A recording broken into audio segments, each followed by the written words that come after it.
Los Hechos de los Apóstoles. Capítulo 5. Había cierto hombre llamado Ananías, quien junto con su esposa Safira vendió una propiedad, y llevó solo una parte del dinero a los apóstoles, pero afirmó que era la suma total de la venta. Con el consentimiento de su esposa, se quedó con el resto. Entonces Pedro le dijo: Ananías, ¿por qué has permitido que Satanás llenara tu corazón? Le mentiste al Espíritu Santo y te quedaste con una parte del dinero. La decisión de vender o no la propiedad fue tuya. Y después de venderla, el dinero también era tuyo para regalarlo o no. ¿Cómo pudiste hacer algo así? No nos mentiste a nosotros, sino a Dios. En cuanto Ananías oyó estas palabras, cayó al suelo y murió. Todos los que se enteraron de lo sucedido quedaron aterrados. Después, unos muchachos se levantaron, lo envolvieron en una sábana, lo sacaron y lo enterraron. Como 3 horas más tarde, entró su esposa sin saber lo que había pasado. Pedro le preguntó: ¿Fue este todo el dinero que tú y tu esposo recibieron por la venta de su terreno? Sí, ese fue el precio. ¿Cómo pudieron ustedes dos siquiera pensar en conspirar para poner a prueba el Espíritu del Señor de esta manera? Los jóvenes que enterraron a tu esposo están justo afuera de la puerta. Ellos también te sacarán cargando a ti. Al instante, ella cayó al suelo y murió. Cuando los jóvenes entraron y vieron que estaba muerta, la sacaron y la enterraron al lado de su esposo. Gran temor se apoderó de toda la iglesia y de todos los que oyeron lo que había sucedido. Los apóstoles hacían muchas señales milagrosas y maravillas entre la gente, y todos los creyentes se reunían con frecuencia en el templo, en el área conocida como el Pórtico de Salomón. Pero nadie más se atrevía a unirse a ellos, aunque toda la gente los tenía en alta estima. Sin embargo, cada vez más personas, multitudes de hombres y mujeres, creían y se acercaban al Señor. Como resultado del trabajo de los apóstoles, la gente sacaba a los enfermos a las calles en camas y camillas para que la sombra de Pedro cayera sobre algunos de ellos cuando él pasaba. Multitudes llegaban desde las aldeas que rodeaban a Jerusalén y llevaban a sus enfermos y a los que estaban poseídos por espíritus malignos, y todos eran sanados. El sumo sacerdote y sus funcionarios, que eran saduceos, se llenaron de envidia. Arrestaron a los apóstoles y los metieron en la cárcel pública. Pero un ángel del Señor llegó de noche, abrió las puertas de la cárcel y los sacó. Luego les dijo: Vayan al templo y denle a la gente este mensaje de vida. Así que al amanecer, los apóstoles entraron en el templo como se les había dicho, y comenzaron a enseñar de inmediato. Cuando llegaron, el sumo sacerdote y sus funcionarios convocaron al Concilio Supremo, es decir, a toda la asamblea de los ancianos de Israel. Luego mandaron a sacar a los apóstoles de la cárcel para llevarlos a juicio.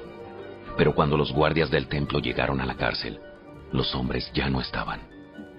Entonces regresaron al concilio y dieron el siguiente informe: La cárcel estaba bien cerrada. Los guardias estaban afuera en sus puestos. Pero cuando abrimos las puertas, no había nadie. Cuando el capitán de la guardia del templo y los sacerdotes principales oyeron esto, quedaron perplejos y se preguntaban en qué iba a terminar todo el asunto. Entonces alguien llegó con noticias sorprendentes. Los hombres que ustedes metieron en la cárcel están en el templo enseñando a la gente. El capitán fue con los guardias del templo y arrestó a los apóstoles, pero sin violencia, porque tenían miedo de que la gente los apedreara. Después llevaron a los apóstoles ante el Concilio Supremo, donde los confrontó el sumo sacerdote. Les ordenamos estrictamente que no enseñaran nunca más el nombre de ese hombre. En lugar de eso, han llenado toda Jerusalén con la enseñanza acerca de él. Y quieren hacernos responsables de su muerte. Pero Pedro y los apóstoles respondieron: Nosotros tenemos que obedecer a Dios antes que a cualquier autoridad humana. El Dios de nuestros antepasados levantó a Jesús de los muertos después de que ustedes lo mataron colgándolo en una cruz. Luego Dios lo puso en el lugar de honor, a su derecha, como príncipe y salvador. Lo hizo para que el pueblo de Israel se arrepintiera de sus pecados y fuera perdonado. Nosotros somos testigos de estas cosas, y también lo es el Espíritu Santo, dado por Dios a todos los que lo obedecen.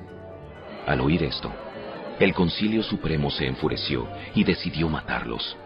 Pero uno de los miembros, un fariseo llamado Gamaliel, experto en la ley religiosa y respetado por toda la gente, se puso de pie y ordenó que sacaran de la sala del concilio a los apóstoles por un momento. Entonces les dijo a sus colegas: Hombres de Israel, tengan cuidado con lo que piensan hacer a estos hombres. Hace algún tiempo hubo un tal Teudas, quien fingía ser alguien importante.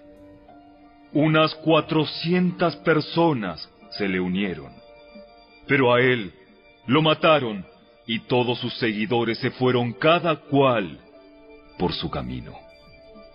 Todo el movimiento se redujo a nada.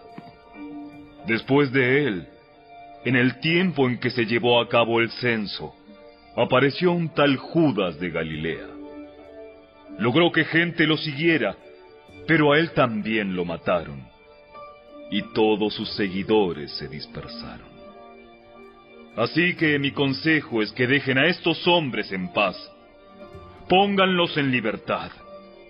Si ellos están planeando y actuando solo por su propia cuenta, pronto su movimiento caerá. Pero si es Dios, les será imposible detenerlos. Hasta puede que ustedes se encuentren peleando contra Dios. Los otros miembros aceptaron su consejo. Llamaron a los apóstoles y mandaron que los azotaran. Luego les ordenaron que nunca más hablaran en el nombre de Jesús y los pusieron en libertad. Los apóstoles salieron del Concilio Supremo con alegría, porque Dios los había considerado dignos de sufrir deshonra por el nombre de Jesús. Y cada día, en el templo y casa por casa, seguían enseñando y predicando este mensaje: Jesús es el Mesías.